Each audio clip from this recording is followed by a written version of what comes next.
Aƒetɔwo kple aƒenɔwo do wotrɔ bɔkɔ ne mía dometɔ ɖe sia ɖe kekeŋ si ɖeke ye mi wɔ ne koklo nea ŋgba va tsia gɔme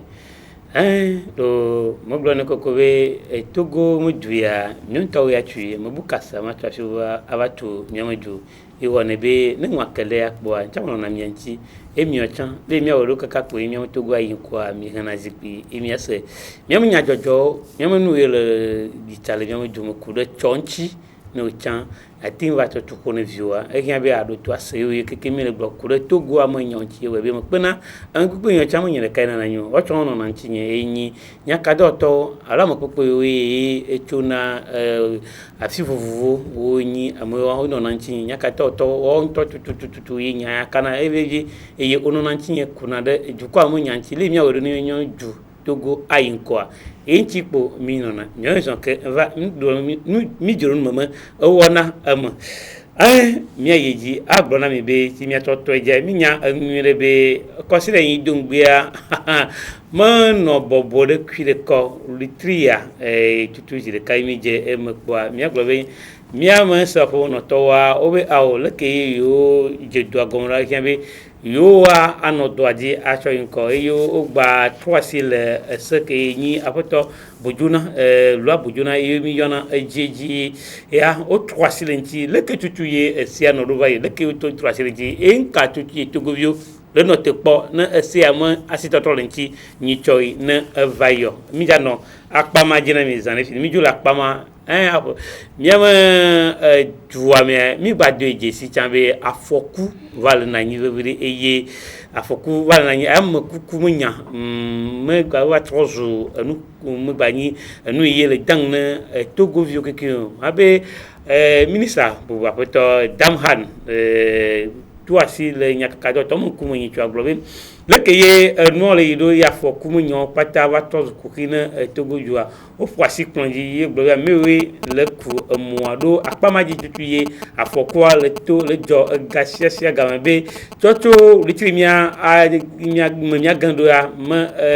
ŋkeke ɖoa amewo kekeŋ ekuna mɔ kpoa woɖo la mɔ ku gbalẽ alo mɔzɔn gbalẽ ye wotsɔ ɖena fiɔ be nya mɔzɔzɔ me esiawoa eɖo la anu asiwo tsi ate ŋku emɔ mabe nu yewoe ŋuti wotrɔ asi alo wotsɔ ɖe enyitsɔa eye ma nyamawo ŋuti tututu mi dza aƒo nuƒo etso egbea ame kpekpe nyɔ tsã wole ŋuti nye aƒetɔ edoa agbeti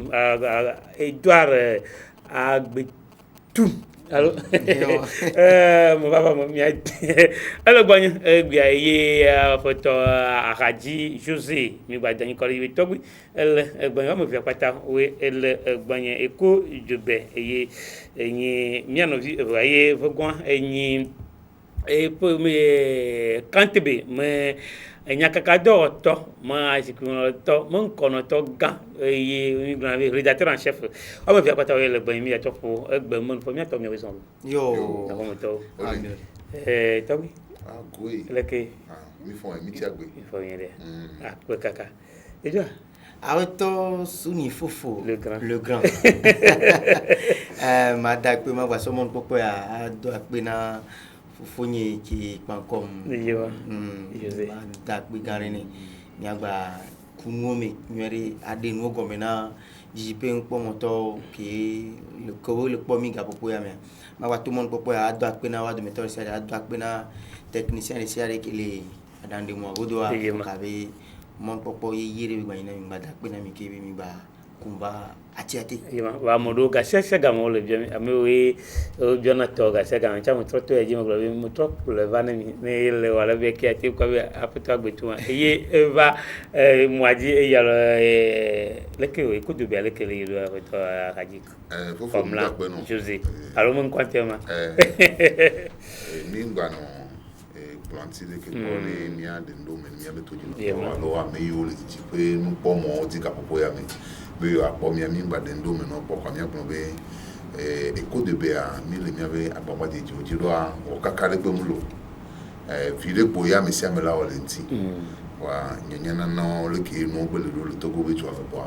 mille tutu le que we enyo le da ju kwa so vide le mia be betu ami pour encourager venemi le son dos ça les pour so pour le fille ya gbeto la gbete poté wa lokoro atwa hadadoa we amelo de zoda fojini wa no yo o ma to hadawa imle hit le ga ma de ato yaji donc une mia de moteur de sero que kembe ko de bia mia wono no mutata we mi wona le sikia khoni chodona ejile ima eji ponu po moi eji ne be de pa dulu ko de bia .com alu ne ya ele ko de bia YouTube no be eji po ya po mia mo no keke no mi to no me de ke ya o la no po ne be kama do ko eji ne be nyawo khona yo no kini dosi ma pa nu no mi le bolo sikia keke progudu keke mam no na enyanyama yo chon poni chodona chome enyowe ne eva ya keke lo ma gbe mate to nyaja ndole dum dandodo ne pomo ne kokoko ma be anyiba wonya mi le bolo ba bal trova ye ulitia mi dum gbe to ulitia mo to ya yo to so si re ke ye oyina ringemo na ko alo ne pango ku to ya do gwa no de va gbonyi cho nyi cho de va cho de bava mi agbade nkale jola nyigba onyon chi ya nyigba mo nyon ne gbe so aside pa me ade ke bo do itule o do itule nyigba ji ame yo le ke be yo ma nyigba yo to gbi to ya me ke o ya ko me a obe yo nka tutu de nka na nyigba onya gbe to go mo government am tin le voici quand dit coup de essayer o le que va non balé de kanya ko nkale joju tu ma ba go tutu ban ma to di le jaglebe nto mi fi agon ko be tukara vide le nani masoma tukara vide tukara le nani ne fi ka gbeji ma wa to wa si afibu plein de jaglebe gbagba mi won sauf funu so gbana lo amia donc e va vers me be projet de l'école yo be riziculture be projet de que government ya so do ani be obe ya o mi ato mi nya be obe fifi a PND be nya ye ko les on moi PND la nene donc government ya to gba lo ko to arula ho sito la fido biona mro le koro mo bobo ni na anyigban oni na anyigban ni o ti so ba wo projet o alo wa do caniveau no ke afiki sinananya mo ni Johnny do de ni wa na anyigban ko to donc amero lo na woni amero lo na woni donc e ba me wo be ke government ko anyigban wa etro sobu sodo itepe na leke ba me o va amero am jenu o parce amero play lo reka ni so de o yo mi wa gbo atandi ntole min ka jole sima on ka o lo be government no kwa anyigban ya o lo anyigban ko ho wa sia o to so tu so na o si be wo si par exemple ni o anyigban loreka ni anyigban loreka yo ho la si wa ko da wa tro bu so na wa ijo ba le ni demi amiro to le ni ka mi le kwera donc ko yo mi o le gbon be mu jesi o e ki gba tro le ve o so wa ni be na fi que o so anyigban ve na yo le abe didile yo ba activité o gbo yo be do na vovo gbo ba ya ke yo du ke ngbe ga ba po anyigban le fi ko lo ko anyi jagbe be nto o me sia be jesi tutu en plus on le so le ke be dia tutu so le na yo soit nya le gbo bo be le ke government ya la wero to po be anyigban ki tabe so so na me o gba bo be compensation lo ko gbe ro na to doli so do ti pino emi la pa me do wa do gari mo ko da do mo do wa o ba kan wa ba ho poto o kan wa ba me do gba ho an to carrément donc o so na e de so do na ETP voilà fili wa no le anyigban e yin abi na ayi cadas ko yo na les français yo vous me bayi avec yo expert mo wa ba ni no la relation be 10000 be ni na ni yo ko to kwa me wo wala va pote pe avec OK fia government be projet le pe mdaba no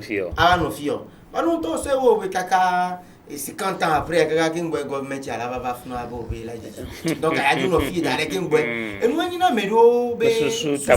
de donc comme que va na wo be ni soir tu carabiri vale no et population domeli diaglome ma paji wo le donc anyigban mo le sunu me do en plus ça e didile wabe activité yo ja cho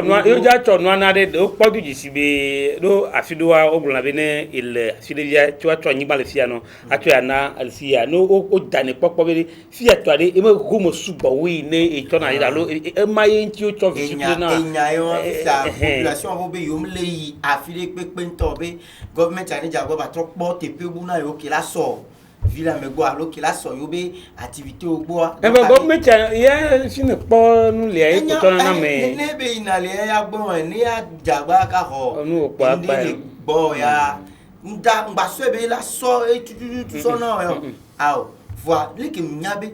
e si ale odula we ni be na no po be e ho un lo la merci il a son déminé complété ne du ga o mi so do mi na ba o cha pa nja wa ba bi ri nchi ba do be so déminé na ba ko ke un kinde me ne wa ele ni nya ki mi le confia tu karala ne nya dele ni ba nya le lo cha bo nyawo ku khire na nyi ba nyawo je ma so de pe gata mi ambe international le ni be o po be millions de plan national de développement et quand boy on l'a exécuté le Québec et nous alors cérémonie d'ouverture et bien dia poto et la main pas sous nous ko be de dogoa le po ba me do lentia o le toi fo le Québec PND mais pas ka le po là aspect au bon par exemple ani ba me nya de ka et et nous PND mais que et Milava va permis de conduire c'est médiateur ben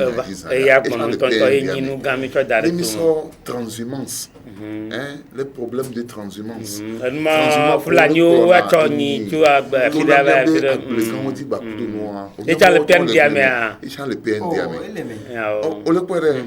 quoi et nous suivre peut-être noa Gilbert Fosso Mbo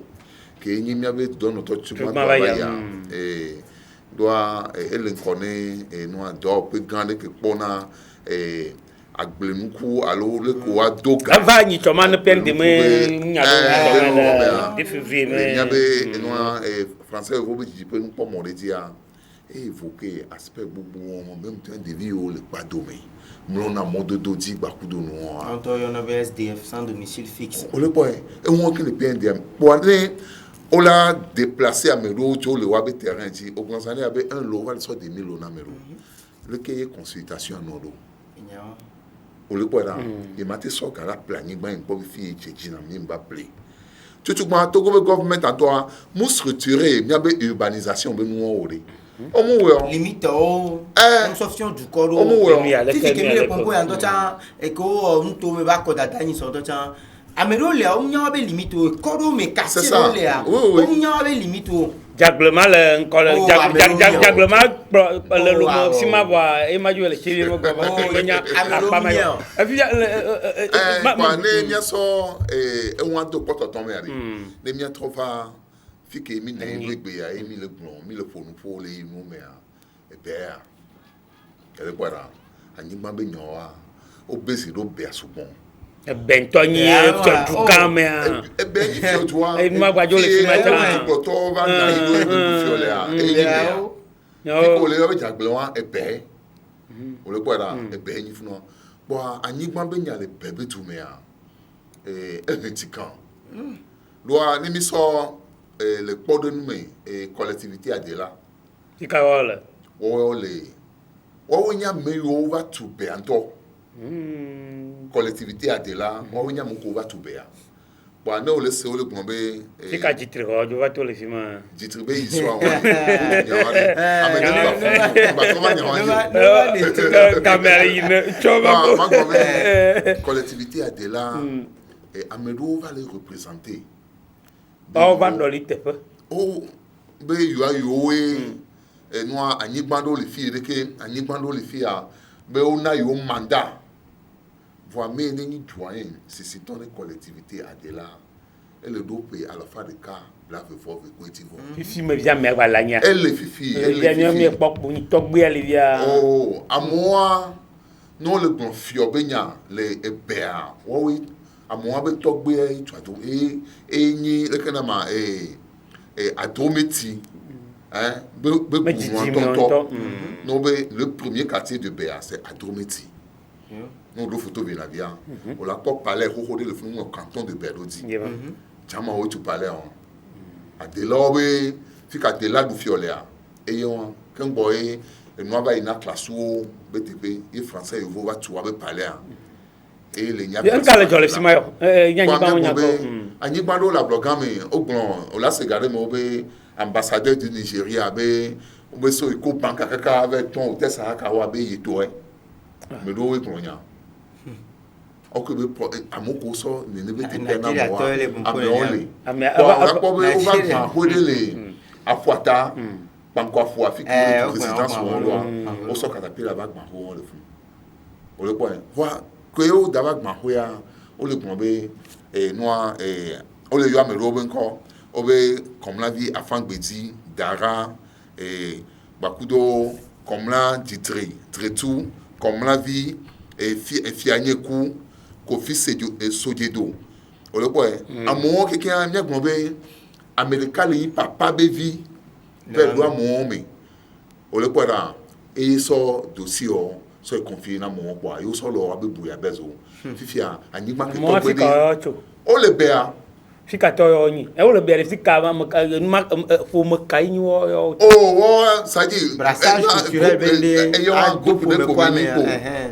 On le point là. Fifi a ni pas que togbedo sona ya mero le di kaka génération le di kaka banek be a o ba ti tebe mo le se amon ba ni gba wan be yo to e be bo mi abe kojo lo pe am lo e be to ya ndeko o tuna kojo mo do me na mo o ba gba me on wa gba bi si me dia le o da wa gba de nto ya so le abloga me sister pa be ngbodo me se ka garage do o ya na be parfait. Garage avec encore les six à quoi avec beaucoup de messieurs au dagman ya so o so e kana ma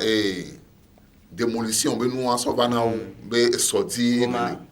amonu joy na fika ya awore no if no fi akwa mo wa sa va bi le ke po la sa va gomi ne ti le je o le gomi ni bo mo a docteur oui bo ma bo eso ambe do goku do ame o le na mu le nya puisque nous a akere burube cabinet ye maître akero kana ma gbegben aso nka o ya e ba me ameli lo ye nyi nu ko ba na me do awo fi amu yo so dossier no egbe oko mi le ponu fo ya maître akere buru a ele ni maire na ne ko be twa o le po re to maire mo po cho voilà ya to maire ya d'emblée mo po be ni maire au ma gble no do le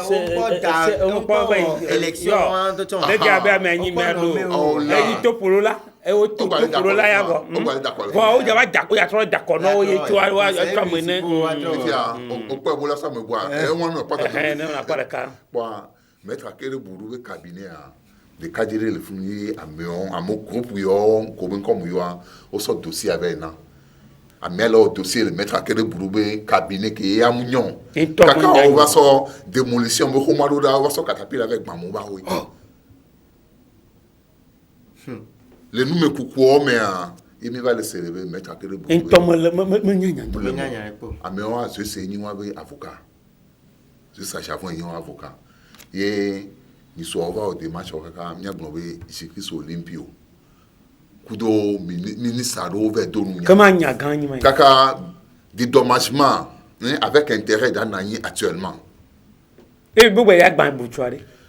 what a groupe on ke gba lo no te gba bo le ma jo le sima ma bo nyan mo ke ni bloma into yin mo to va tutu mo ti mi va cho mi to aglo mi te glo to nyo ni do into ya le ya ma de ti couple sikia do ba e be ake go de ti couple ye pete kuku wase ho woni famille de Kava o kukiva no wa do kaka obo manyigba nto mo mama me a o wa po be modo wa ko de to de ye nyi kukia chonto chan obo o we gban mana mo wa no wa to view of gon wa ke nyi pete ko o we gban wa mo no le wa mo nu aji va o le fi ma ja me nyime po de cave ton na ku so yi mo do na nyi famille ka nya be o le juye va mi po nyama ma ya ba trova ne ma yo famille via wa nchama akunu mo che gba ba ameyo ne apon poku de nchia ma ba to yo mi me gba apon poku de nu ne do nu ya le do akuke New York e pona ameyo le fi mo to chan o me nya fi wa no wa to ya ma ya wa to o le hi he no e o ke e pona government be nkume e hia cha be dumovi o cha wa nya wa be tenao eriko geme ko pobo be o pa New York ja no maîtriser droit o ai na na be New York kim dona morora amerola po be anigba me nya nyim ti ma de nu mi o la ba o kule me o la ba le awa jena o be yin no pobo be o gbele tuafo o le tuafo e dina po mo de le bi avait porté plainte aola o la avait porté plainte o la avait porté plainte no nya be wa to ni be le kemi avait justice sa o lo do fisio leke n'avait justice au lord doresio le togo vie fiare et do confiance do ebe justice a dia et do confiance ko joro théâtre su buwe et do confiance media et nya voix nyabena mon kopo lebe olayi l'avait porté plainte le nyayo kekeme le nuit quand to tame nyane gbom le keja be avocat lo se nyala ino cho wati cho amaro o cholo plenya mo de ka me lo ya ya o yibe ya ho lo wi bla adin vo aton patale magaji fine gbomole ya obe lo ya no chola si de cholo po mi o jangbe o ba mana de via lo ya obe ami o ana ye lo ami o cho ana lo si de ke géomètre wona no va so tu fene quand on blé da so ne nyama le tentonto ma o gbasi de kaka nya to be ko image do no de ko no ma to di mi ajo le akpo ma ji mi politique bo nyon ji mi aglo bi apoto bo jona ma sei ne o to dade kaka to gada ma ni po na de ye o wo ku de bololo le togo mo du ni cheni bi alogbo ya timbe na a wona nya po na bololo a tim ajeji ne mia ma over government ava ko du yesi bi awo le ken mo le normal mewe le bolon e le ke jua hunya le cho jubo mo kude amewe gbenanu le djomi yo ave teori so ntia e ba we be alo jaji so ntia ba we be yo gbo enmo wa ne va le vava me ya don yo do la de sereto kaba kude enmo nti ni amomo o ma batin ajaglan aba gbenu le ncho e ma mo pepe government ya to seredara amewe le so pe mo be wa trasito apoto bujuna me se o donc danko deji khokhwanchi le mama pepea o wo asio nyawo eye o to asieji blobi nyawe nenyi be eye se ye ne le va ye wo le ritem ke andre gba o to asieji blobi o nenyi be ya alok bole togo mo jumea to gade gandre gani gasire ke gawa modo mokpokpo de po to gawi de ke eye atin logbo ka do no gade po gbe pa ma ya kaka you know nde tutu ya ba jode eju sema ye de mo ene avo no be alogbo wa mo de catching gon epe ato kaka be ko de fini yin le chama po mo ato gbadagbo mo no porepo mato fina dopo se comme dopo de la mato eye mato fiona amewe no le Togo duta dubomo le Togo mo le du te pour le Togo ya ambassadeur mato fima de o mo no po chan mato abe se yo na o cho dade e yo gbaglo chambe Fiona sananu le alo globe asima fidèle ziba ma logbo to simone logbo to sima pa kama wa nyojolo alo wa tromono vo moto tracha ke mo de cap pepe to tigon wa ni tout moment pa fine ya e pa globe ma chole fia ma yi fi kele kama be na ne ye o troisile sionchi ma adene mi to ma tro wa mi agbo c'est le de quoi oye noa nyake dimato na wari mnyati no ame one le pamia ba nya mi ko le fia de ku grande na mo ko le plot ya re mo ko le plot ya on est trop yiwado ko me yele on est trop yiwado ko parce que nous ko plein fi on ka ba yare na me se yare nous da stressé mais on ça dit Chibibi et nous qu'on avait début d'AVC la te gombe ne ogwanya zandabe mi do mi abejena onya ya da si ku jena ile agbeto si ele mi asi voa moko le plotu yo on gba no sian lo video on ku bijine jumevi o e am jeso bojona do not to bojona be se ke o jagbagba mu ye wo e si ale va to asilenti ye si ato le rokwesi ye bete de mona jumevi o be nende vemia ni logbo mi gboro afide emi ado apa no a honami emukene kefifi ye se o pe ye kelele a ye npo ebe ame o le plotua no ti be wayo yo be tu ploto tututu wayo yo be tu ploto tututu ani act do le on gba poser acte do le a on gba poser on gba no po ebe yo ni le tout puissant on ni le tout puissant on est trop so se ware on est trop so dangbe la fide no a trop bon no a trop sebu ne wa de money to me view ware was on le 1er janvier d'accord le 31 décembre 31 décembre elle a donc dit so voir no bon nous belle ni aka so ya nko gbe amule da nyu no gbere nka ijajo ami ogbo be ne mo nyawe mo dire la nto no be na de itinéraire mon ke fiamu otibu azwa azon chila ogbo bi bizo chi ta mo mi abe do ti ne o mdo to ala ta mo de po ke ma mimlo le kana ma état de droit ko le droit mille ou le Togo que onotere mama to la démocratie ndo chare ko la démocratie are ngbonya nyare gasia game enyibe nko politique ya mumana amedum politique mumana amedum fie le Togo banyi pe yan pon ran le ke la tobo be politique mana amedum no yiduro me a politique e jara ndo e no le fune fi o so susu ova yem so de ba ke la so contraire et nana beni yekumi lebli no vinye retati terrifié soit va kpea et nana be obenwa e suna tututu e la soué voix politique va nana be o la kpo vieux le modia o la 20 benkeo o pone si be amedo le ya o mje la o politique amedo le to go fi we la ko même avec ça la devi la simia nous la politique et ya devi pour la ça devi ke agbe le devi be do me kwa devi ya be do me ko be no awudi o la y assemblée nationale o le juo me a o la po femme o la po nunu la po nsuwe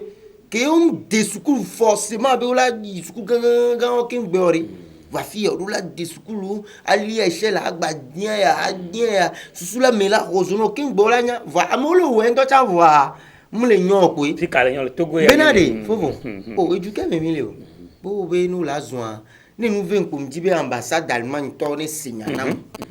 on est signanam ambassade d'Allemagne parce que coopération allemande pour le Togo on est signanam pour là be ma maison les bemea c'est que ya don be vieux les sans que voilà au loi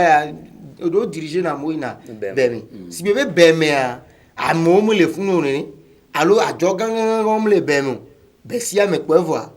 amolo activité ça commis ou opérer c'est ça o gba si me e fi o be be si mo chan mo ro ko le bo be sans gla bo be e bousculer une activité o amogla bo be yo activité o plainte o le vana yo aweto ya ke glone bo be plainte o vana na yo subo be ave commerçant le bo be marche aller gble nu le yo ti ni mi po be marche aller gble nu nyame ko ni government ya nya lilita tanti kudwa me va nouvelle lilita tanti tian mi pele ki dialogue ina ba yi so dialogue ko to ga ba qualification mi pele ki be ni va o ma gba fa de a to fi ke la notion go bi bena a o miawe e moya mindola tu e gbegbe fi ni to ko fi po soja re lu la fun muke o be lu la fun wa ki po soja e ji do la je me fi ke mle to ya san fonfon le do pour ma yin po soja o dinye do la je me va ni po soja e fi a ndola fun muke o ndola fun nkana va soja wa o lo ro soja o wa po mi adie va mi le to na fi bo be mi gba be to soja o be aloji o mingba be to do pe gangan ba lo ji no to ya mingba be to ame ko ame ogbon anu ma ona nu gbadabada aba no amo ma ma ba to change sare o la be mingba to ame ko do ajo gangan du ko le miasi du ko pe na le mianti de Cavero ave ambassade Allemagne ambassade des États-Unis que to be mingba to amo no pocha wa no po do pe ku no pe nous keo le on bani démocratie ko glonore mi ba le démocratie me onre mi ba le démocratie même royaume no i Maroc nto chan royaume du Maroc nto chan Morocco to bani mandia où on est on la va parler à mon nous et on la manifester mécontentement oui ne ni a roi so politique de on la va gmen game ko pour organiser kana et population on va oui Ebola le yo me le di mena me pe bava et jo mena yo no trop pon agbonyo be yo di wa organiser et kan le yo be jumo ye population ti ke veut le parler roi Maroc Mohamed VI abe parler be ne pon agbona yo be yo me le di Ebola la va do jumo na yo be ne pon agbona e mi la po be Morocco to gbe wo be yo be population yo le fona Ebola npo le rassurer yo be a ho canon et vous avez sanctionné oui on l'on fait voilà si ça na me be au poso fifi pe ao government yare tu veux que use les gren on est trop côté on ya gbo nya nyim nyan ke o government ya jana gbagba ku be ya no blindu ya no zindo ça y agit na nyore garu mo va into ba blina mo quoi government ya ma to asi amonison nya do to gari mo la do to ameria la drandu la gbatoni popularité non le bon be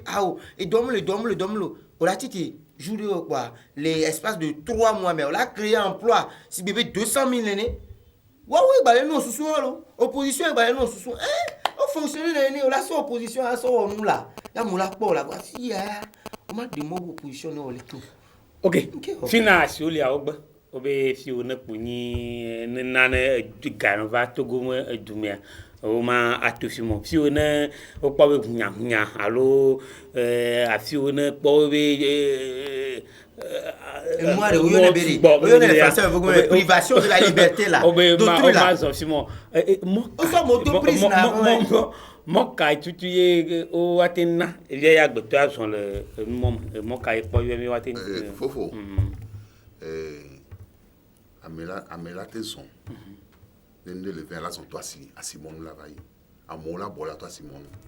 ete ichon le wo wa sito amona la Simon chan ichon bo le gbebe yin ba le sanu me mai na ye government agbe awbe ngba so to ke mi le fia on ko le son li olo o de si ato mo le son olo voici me to mo le sanu fi ke gâteau le doamo bien ouais on ko le son olo so ge me mi da e kana ma se ope mu no to ba ko mi va da local ni so yo da porter ni so a e gang ba le Togo be doamo e galo wa me vitu ki no gbo voyo le glombe na mo le so a fofo o le glombe ne nu ma ton ma lo ye po ya la na mo le so a be la na be etu abe economia e la didia on trop di argument bu o sea argument bu yo la trop di nyam préféré benade ne ko de se ato bi fiare on ne ba trop hypnotique se opé que ne le wan se opé wan mu funo be ta se ajile funo ya lo se opé a o cha onye kule nka manya 20 nyangire be esima vini le sima avec le sima PDP le sima FC le sima obu alors ma PDD o le ola dimimi la ni tovio voa oblona be ne kafna ne nove divia me we atin ye ba susi o amelodi ameton amelodi amene amelodi amaton tutu gba myo mi ni majorité ya kan gboro ndewe pe ke amo la no gba myo mi nya me yo wo no so mi ano cha pe mi wo alo na mo prendre décision re yo décider nde be yo awore ni mi o mi gbe ale wo la te mi ya mo te du mi ajo obe amoni akọ amolopo ebo be munu be yo mayo olepo amegbo do temi eyo yi obe nya do se ope ame bia opo ebe to me view ti asi Niti asile Togo ba Pas informatique. pas Jola. Et on benale. Et c'est un ko so enyi so ale. Won to vio ko le roi. Comme là. Comme le ko do nyabe esia we have say globe stay no trouble ya oni jagba no wa we de Nous government allait dire la conserver et le pouvoir. Opposition allait dire la conquérir pouvoir. Ne ko nyina la fi de pepe. Fisia, mille empêché à Médéa bena nous ba conquérir pouvoir. Mille tout monde pepe ne. Et moi de pepe mille tu ne. Voilà du beau mais en arrive ici. Opposition a manifesté na. Ni opposition a tous les rumeurs. Ya mo boa. Et ni na mon popo. Na government yabe ba drandodo. C'est ça. Ole se combien? Et ni na mon popo na government yabe ba drandodo. Odo mona mo le du ame ma so akpan amoro odo mo nyama gbon odo mo awo nyemle gbanyoro le yo nyemle gbanyoro odo mo obo ado mo vous anu ke ba le mojo e kodien Wa do mo la fi do ya. e ko rodi de la Odo mo la fi do. o fo mati te la jolo Odo mo la fi do la. Ne pa Togo ma fi do le. Benade Ni pa akoya mo la gbogbo. akoya mi gro akoya lo mi toko habita be ntu mi o so e kodien so to posta bon ka so ya ho to aja ho lu kunu se be mo ji fun amo le do ri Togo habita ma ke ayo ko amo le do ri boulevard des armées au du voilà o do kodien vale vraiment si o ba mo ngba gbon amo gbon yan wa eyin yan na mi ro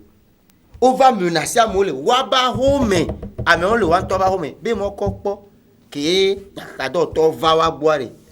o ponu po ma o gbon beleke mo o gbon beleke ma la inya be nyim le gbon na mi voye won sia o be na ame ijumevi ngba pompo o to mo je e wa mi keke la gbe na mi e do da si mo le kebe le sen da si le kebe le sen e mo am didiore combien de temps va la prendre na e mo dollar o va mi content ne ko ho kaka so do gbada go be mo so 9e alors 9e alors 6e ma ni gbanyo so kaka so va ida 6e ma kaka so va yi tan ni no wo oboduga government yo ministre des infrastructures a autant une femme qui jo ni so ya to ko séminaire no gbomi le made ka yin aton so mo nyamo gara mo si be mo ne se fun fisiare ka yin so mo nyamo ne bla le ya ka yin ya so ni mo nya se no wol so pe me ka yin mo jo so na to a mo jo so na to wa o la gbon mo nya kin bo la gbon so le abeyen bobo et moi dis aux onatoi afiki no le gblele le gbona government abe obi agbale no nuome agbadada le no enuome afode de om le so tutu ye e nko gbona be suffisance amila wo leke gaglan ele government aba ka me tidome amedo ke om zena jedio Joseph Boyari fi bien be e amedo le fort entier le 3 fois bien bien mi akwata mi nyabo le préparer 2020 quoi on le préparer terrain en 2020 mi laisse combien ni soit obe star ogbona Togo gbana keke o so gadare noaji awo to fo be aw mi hunu afata ami se posi pe mi yore benyi ne ne bela na wo o le kwera kese ya to re et là le ça tout mais on nyangire be ya de mon se kitiato ni nyegbomi le et c'est ato va nkele gbomi agbonu grand ko le trodo a reto fo nya si gbe la te gbe va gbonu la be obere no ni ni a et la gbon be ni kiri même to cha kembo la wa reto fo be discours fin ni discours de fin d'année ko to e traîner na e gomi ni bena e no subo tellement be mu nya fi kebe la swele be baba pa le fi ko fi kebe la de gare mon to cho mo na discours mo le normal et la do gare me yare nya be constitution et que o le gbe a mi asilo mi asiko ati mo juza 2002 yeye bon ma yeye wa lo yeye ko le gbe fi yare ko ni so et le gbon benare fofo et la do gare me mi ayo duplo la be ni va nya bienya ya ponpo nya bienya la gemo we po Gam. Il a bien nyara. Kama sema ma bo. Kakado ko le wado ko si are c'est né to ko tu pro to be cellule de communication de mon bon le bien nyon. Nya bien nya. Et bon. Allo be va manifestation le kwa mi a ye gbo kwa mi a so no do ngbo o a hoto fo pompona mi ele ko ni sori a mi le senyado a mi pona mi jeje fi ka la to la gogo. O fo mpo yin chale juta ya. Ma bo. Mi ajo le akpamaje nya le ya kwa so bi ajo la akpamaje nya azon nya azon li son be nya tout on talk le pona de ni gbanji ke be nyon bo a après to pesi e nya me tutu ban ke nya me le tuate ni jagbagba ne ba osoro ke ngbo ti ya la kwari onu trop du wa so se won so ya se wo pe ya awa chocho ika o choibo o kaka o dasire o la so ila o se o ti te to so yi o to pa le funfa to won e robu ame ko ngba ya o ke wa mo nto ne dasire ja ko be o bi ko ya ya etileve ya nga ma ji ya ko do ya to nya ona mi no no ari ya to nya ona mi no no ame wa gbe ya mu jese be bololo be wona ko wona yo bo wa privé la mi tu universellement parlant nous dana be we to gwan to ba gain le CNDH be ngomi pata tu gwan mi avec commission et toi kebele wo mi avait ligue mi avait société civile là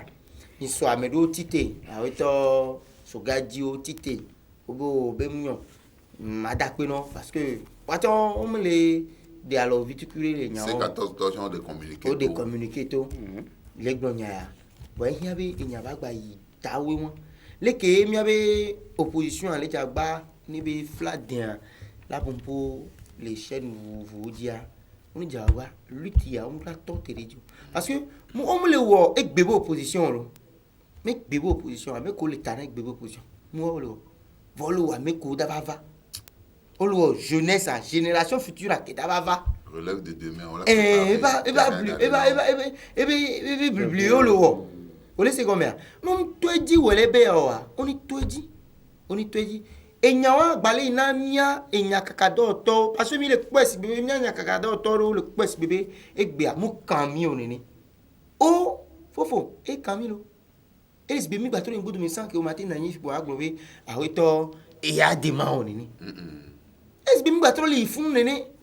donc enya wa le toucher nya kakado to gome ni bele ke o démocratie kele de mo be na nyekumi mi na ile file pompo so gouvernement be do onti e fi ko mle nyon fi ko la parti le ko la wero le ko la parce que mi le gbonya pour les dénoncer ao mi le gbonya trop na solution le pe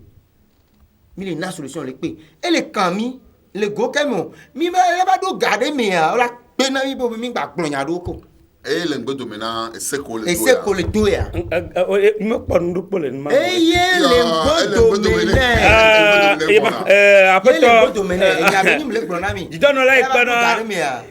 didono la ipana de no mo enyo gbo ku nto enyo gbo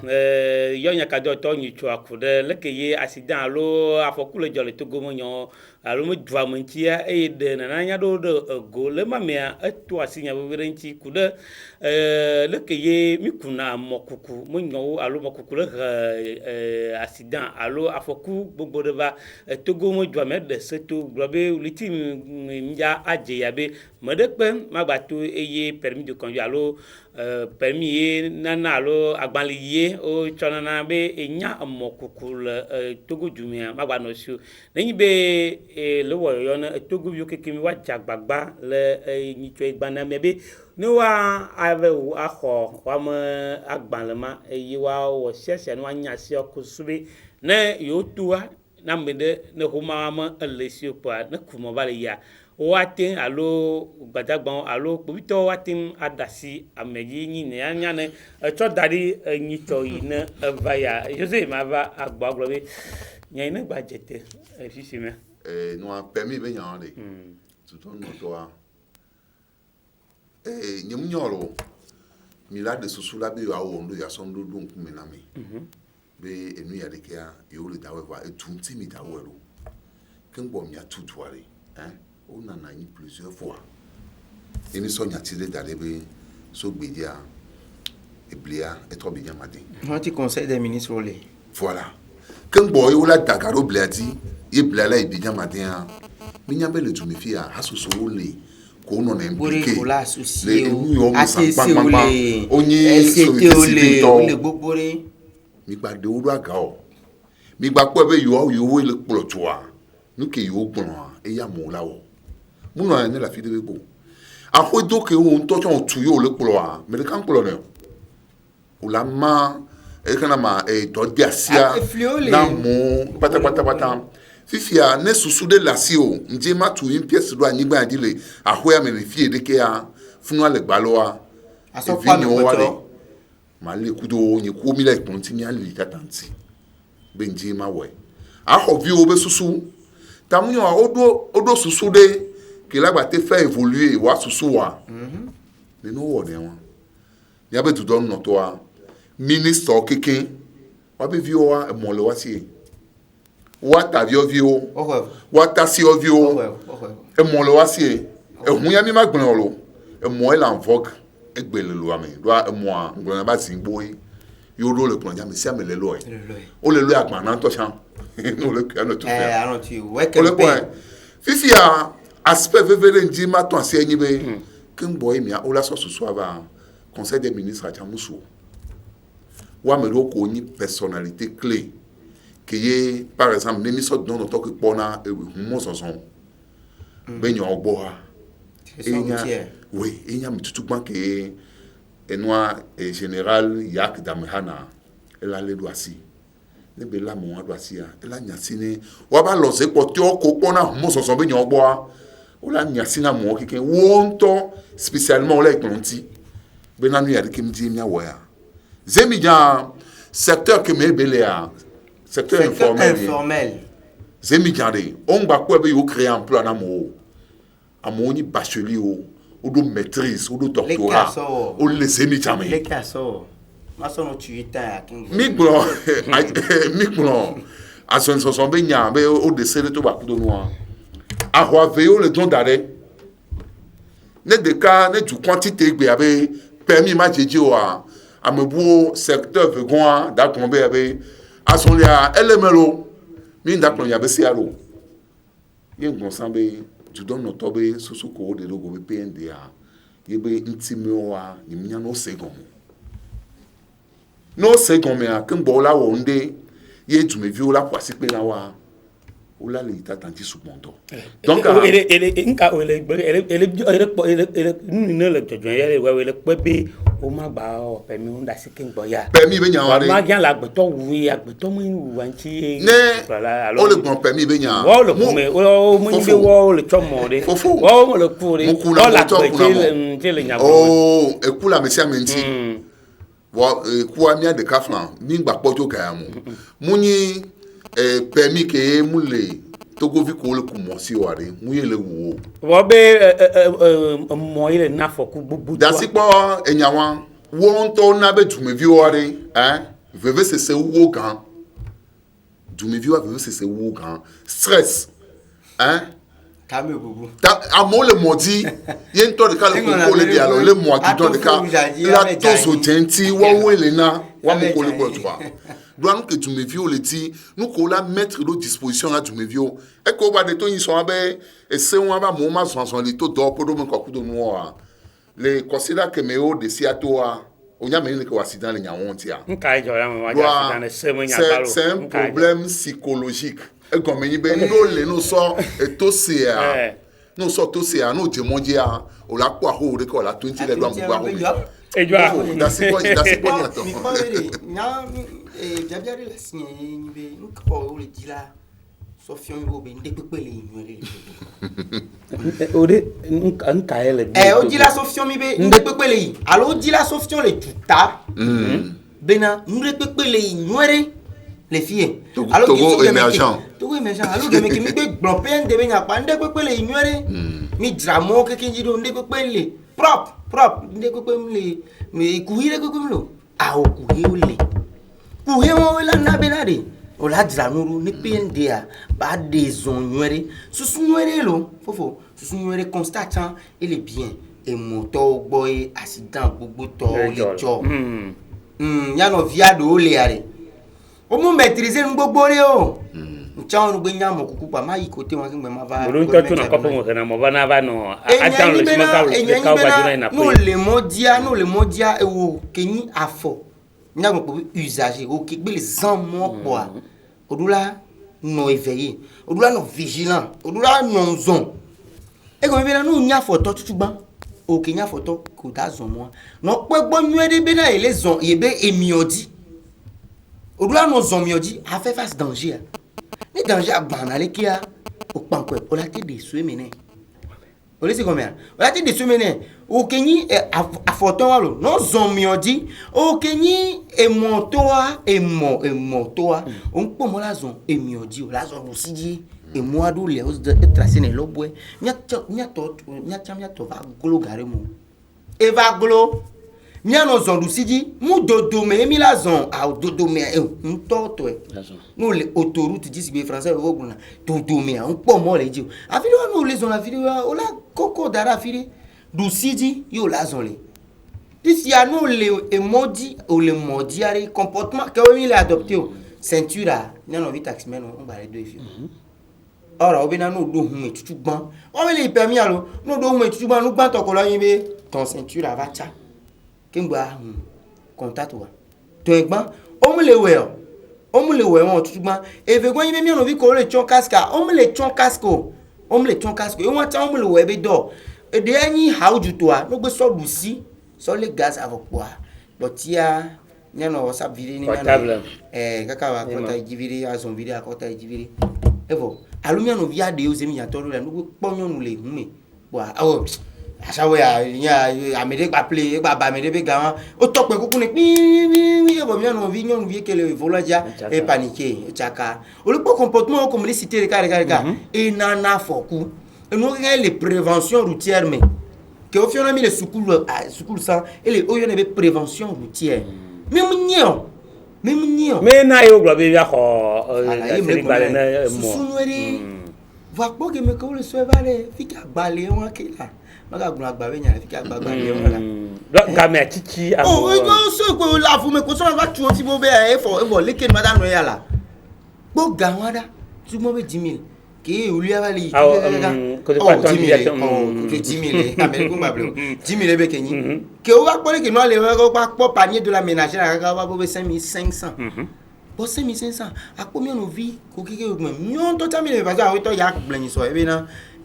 même le journaliste qu'on va arrêter qui n'a pas son permis de conduire il sera arrêté et ouais il est pas là mion to tamile me ko be na et moi et lilimi non seulement moi lilimia o so ou imposer. C'est vrai que Togo nous imposer nous sort et bac le doigt et machine à kimbe casque bien la machine et ba non bodomi kimbe casque toi amo on to ko gbese ba non bodomi to o mobiliser me to cha yo ya kemi le blon e ba non bodomi to même de ta ni so no to la home o ni to cha ni so ya to la home le kum to la home kum m'appeler ndele kona jive kwa e ko to vi nyo gogomi njoko nu futu kile bo e ke gba yinyo e yin ton casque iba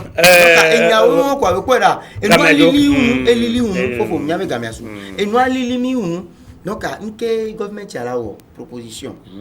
nyawe do e benyi na kaka do to do e benyi on so au moins 6 mois phase de sensibilisation phase de sensibilisation comme na ko le amea pièce BD yebeni arema le casque makpaji phase de sensibilisation ngba yi direct ka bi no gbele sibele ko le gbo be septembre me fi pa bo no gbele mo pa ejojo même to cha me ro toji bon to cha so ja ro wi aton alon keke wi no mo nya kele gbo na so ja ro toji bon to cha me de yo me gbo be nyim ji si amede le gendarmerie mo be mo o le sagbado be ni ko me be o so ikaka gendarmerie ni kanchi o be ni a pièce permis la pièce oui pièce je vois bien pièce ko va be into so pièce on a kin be vo be permis e ma o ya donc a me ro toji bo donc on est so 6 mois le tiers de so sensibilisation comme be o dit là imposé pour ya on est so le tiers de so sensibilisation voir hein et là va to et tout rien be iba akban ejara agbetim to nyanke we gbe ya bia ni ko ala mo de jo ara gbetu agbetu ame ko mi nya me agbo buenyi agbetu agbo mala pepe leke akaji komla José makpere mi aji ile o be kwata no chinye kaka di no le be mo jakpene mi ajumo to de sia du keken ke no chinye de maglobe to go biori me chami libiri mi akpere de wa nyama government chanchi na kpere emio chamianchi do kanchi mi weli o chonli o chan mi wi wa plo na mi le fia na imbe mi wa tozo amewe gase game e ba no mi anchere enyi wi to ado evine segbeno na imbe yo konko etimoti wono anyona wo be devini an kokon ka adapa ava kikenu ye apoli ko avase ti ava globe vima to trinia menyi mito one jagbale ko do mi o mi atin segia ima mongia e wa tolo mi kunyo mo gojodoa egba izande mi dagba enierelo